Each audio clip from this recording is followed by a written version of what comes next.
Saudara-saudara, hari ini kami akan mengupdate kembali data kinerja kesehatan yang kita himpun datanya dari pukul 12.00 WIB kemarin sampai dengan hari ini. 3 spesimen, sehingga total spesimen yang diperiksa adalah 689.492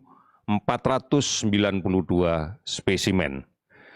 Dari data ini kita mendapatkan 9.009 orang. Hasil positif ini distribusinya sebagian besar adalah berada di beberapa provinsi, di antaranya Jawa Timur hari ini melaporkan 183 orang kasus baru dan sembuh 80 orang. Kemudian DKI Jakarta 157 orang kasus baru dan sembuh. Kemudian Maluku Utara hari ini melaporkan 95 orang kasus konfirmasi baru dan 6 sembuh. Kalimantan Selatan 90 kasus baru dan 15 sembuh. 18 provinsi hari ini melaporkan kasus baru di bawah 10 dan 5 provinsi melaporkan adalah Kalimantan Timur 9 kasus baru 10 sembuh, Gorontalo 7 kasus baru dan 31 sembuh, Sumatera Barat 3 kasus baru dengan 14 sembuh, Lampung 2 kasus baru 4 sembuh, Yogyakarta 1 kasus baru dan 4 sembuh, Papua Barat 1 kasus baru dan 16 sembuh, kemudian Bangka Belitung tidak ada kasus baru, dilaporkan 9 sembuh, Bengkulu tidak ada kasus baru, 117 orang, sehingga akumulasinya adalah menjadi 19.658 orang.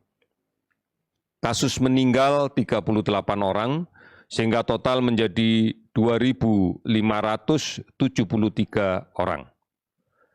Kabupaten kota terdampak 443 kabupaten kota di 34 provinsi.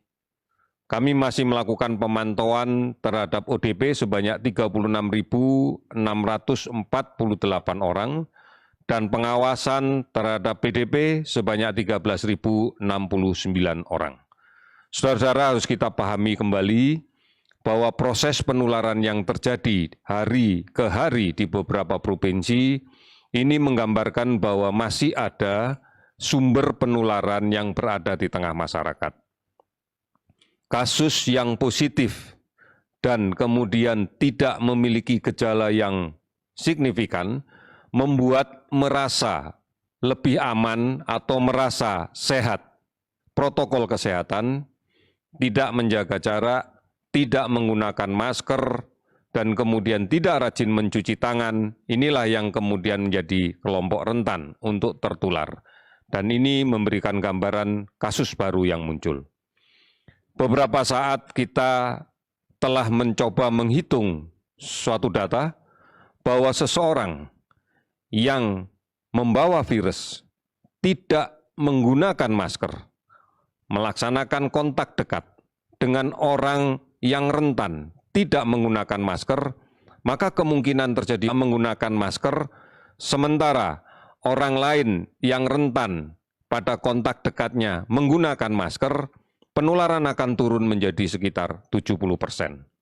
Namun apabila orang yang membawa virus ini menggunakan masker dan orang lain di sekitarnya tidak menggunakan masker, maka penularan akan turun menjadi sekitar 5%.